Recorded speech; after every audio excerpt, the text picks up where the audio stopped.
Assalamualaikum semuanya, selamat datang di SMP Negeri 42 Batam. Perkenalkan, nama saya Lis Nekawati, biasa dipanggil dengan Bu Lis Neka. Saya mengajar mata pelajaran Ilmu Pengetahuan Alam. Dan ini adalah Bapak Ibu Majelis Guru SMP Negeri 42 Batam beserta staf TU dan pegawai yang ada di SMP 42 Batam. Sebelumnya, Ibu mengucapkan selamat mengikuti masa pengenalan lingkungan sekolah di SMP Negeri 42 Batam. Ibu sangat yakin kegiatan ini sangat banyak manfaatnya, apalagi ketika kita sudah memasuki kegiatan belajar mengajar nantinya. Baiklah, kali ini Ibu akan menyampaikan materi pada masa pengenalan lingkungan sekolah kali ini, yaitu materi tentang cara belajar yang efektif. Mungkin banyak yang bertanya-tanya, apa sih yang dimaksud dengan belajar yang efektif itu? Terus, gimana sih tips-tips supaya belajar kita termasuk belajar yang efektif? Oke, belajar yang efektif adalah proses belajar mengajar yang berhasil guna dan proses pembelajaran itu mampu memberikan pemahaman, kecerdasan, ketekunan, kesempatan dan mutu atau kualitas yang lebih baik serta dapat memberikan perubahan perilaku dan dapat diaplikasikan atau diterapkan dalam kehidupan sehari-hari, sehingga hasil dari pembelajaran itu akan dapat menghasilkan sumber daya manusia yang unggul.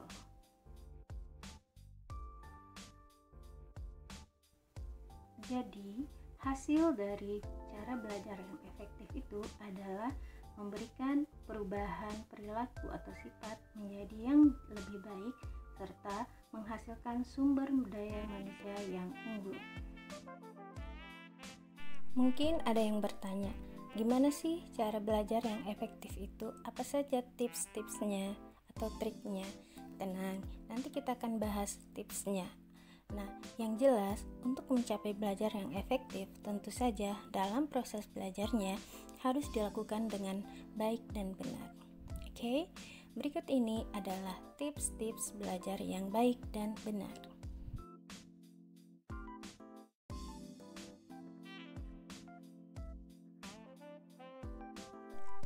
Pertama, niat dengan sungguh-sungguh dan fokus. Kalau belajar tidak sungguh-sungguh ataupun tidak niat, yang ada malah pikiran kita melayang kemana-mana. Entah itu tentang makanan, tentang games, atau tentang acara TV yang kita sukai, ataupun tentang hal yang lain. Oleh sebab itu, belajar yang baik dimulai dengan niat yang sungguh-sungguh. Apalagi kalau kita niatkan karena Allah, insya Allah belajar kita akan bernilai ibadah. Asik kan? Udah dapat ilmu, dapat pahala lagi. Nah, ketika kita belajar, kita dituntut untuk serius dan fokus. Jangan setengah hati, karena pikiran kita tidak dapat melakukan atau memikirkan beberapa kegiatan dalam satu waktu.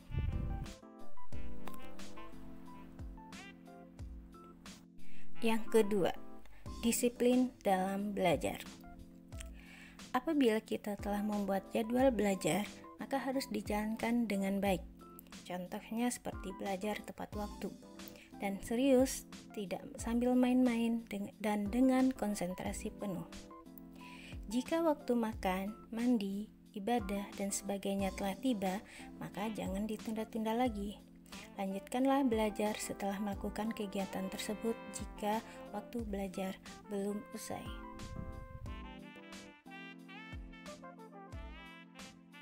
Yang ketiga adalah mohon bimbingannya. Yang dimaksud dengan mohon bimbingannya kali ini yaitu adalah dengan berdoa. Ketika kita mau belajar, jangan lupa banyak-banyaklah berdoa. Karena selain dari nilai religinya, hal tersebut dapat membuat kita lebih fokus ketika belajar dan dapat membuat pikiran kita lebih tenang. Hayo, masih ingat semua kan doa sebelum belajar? Nah, kalau ada yang sudah lupa, ini dia doanya.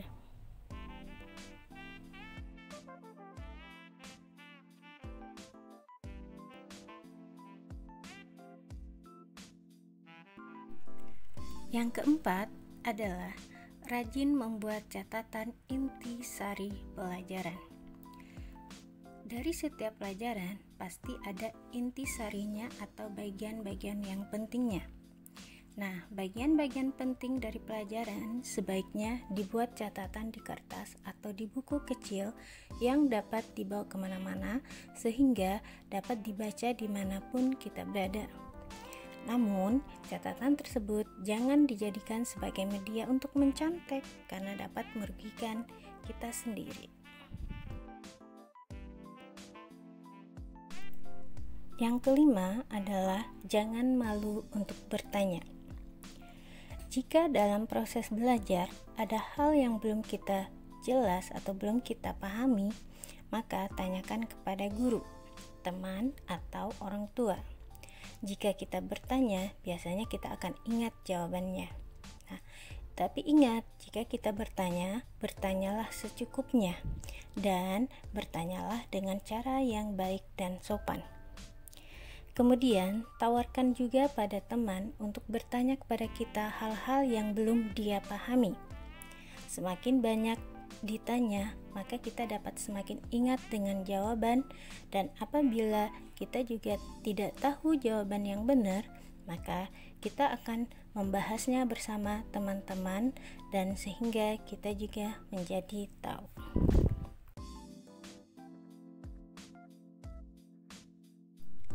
Yang keenam adalah selalu mengulang pelajaran yang sudah diajarkan dan banyak berlatih. Setiap pulang dari sekolah, biasakanlah untuk selalu mengulang pelajaran dan banyak-banyak melakukan latihan yang tadi diajarkan di sekolah. Latihan dan latihan itulah kunci untuk mahir dalam suatu mata pelajaran. Semakin banyak Anda mengerjakan dan memahami soal, maka semakin terbiasa pula untuk mengerjakannya. Apalagi nanti sewaktu ada ulangan, jadi tidak banyak yang harus dipelajari. Asyik kan?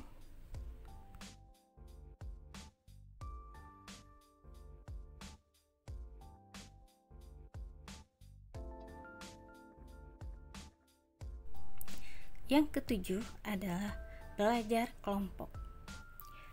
Belajar kelompok dapat menjadi kegiatan belajar lebih menyenangkan karena ditemani oleh teman-teman dan berada di rumah sendiri sehingga dapat lebih santai. Namun sebaiknya tetap didampingi oleh orang dewasa, boleh itu kakak, ibu, ayah, atau siapapun. Supaya apa? Supaya ketika kita belajar tidak berubah menjadi bermain. Belajar kelompok ada baiknya mengajak teman yang pandai dan rajin belajar, agar yang tidak pandai jadi ketularan pinternya. Nah, dalam belajar kelompok, kegiatannya adalah membahas pelajaran yang belum dipahami oleh semua atau sebagian anggota kelompok belajar, baik yang sudah dijelaskan guru ataupun yang belum dijelaskan guru. Oke, tips yang ke-8 adalah hindari sikap tidak jujur. Ingat, hindari sikap tidak jujur. Sekarang ini banyak siswa membuat catatan untuk mencontek saat ulangan atau ujian. Nah, kalau kita belajar dengan jadwal yang teratur, maka kita akan selalu siap jika ada ulangan dadakan atau tidak perlu mencontek. Nah, kalau mencontek, kita bisa menjadi orang yang tidak pandai karena tidak berpikir sendiri. Lagi pula, belum tentu teman yang kamu contek itu menjawab pertanyaan dengan benar. Belum lagi kalau ketahuan guru dan teman lain. Malu kan? Nah, kalau kamu rajin belajar, pasti bisa menjawab pertanyaan dengan benar sehingga ulangan atau ujian dapat nilai yang baik. Yang ke-9 adalah mulailah belajar dari yang kecil. Nah, maksud yang kecil di sini itu adalah dari hal yang mudah dan yang gampang, atau dari hal yang bisa kita kuasai dengan baik.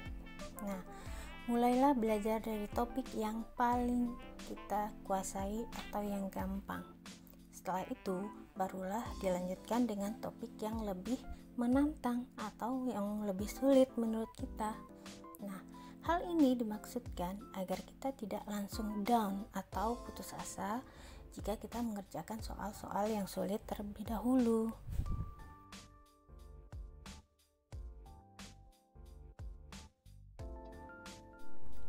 Dan yang ke-10 adalah menggunakan media dan sumber-sumber yang relevan.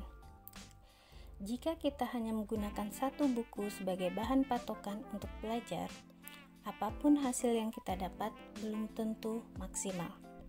Untuk itulah, cobalah untuk mencari-cari hal yang terkait dengan apa yang kita pelajari dengan menggunakan sumber dan media belajar yang lain.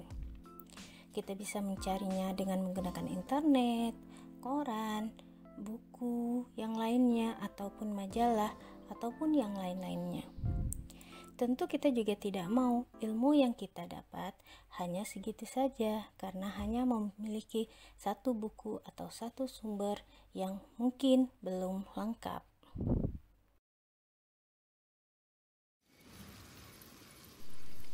Nah, itulah tips-tips yang Ibu bagikan bagaimana cara belajar yang efektif.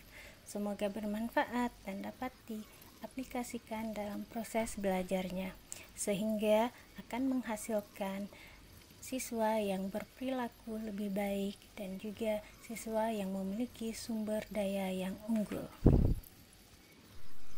Nah, itulah materi dari Ibu pada kesempatan kali ini.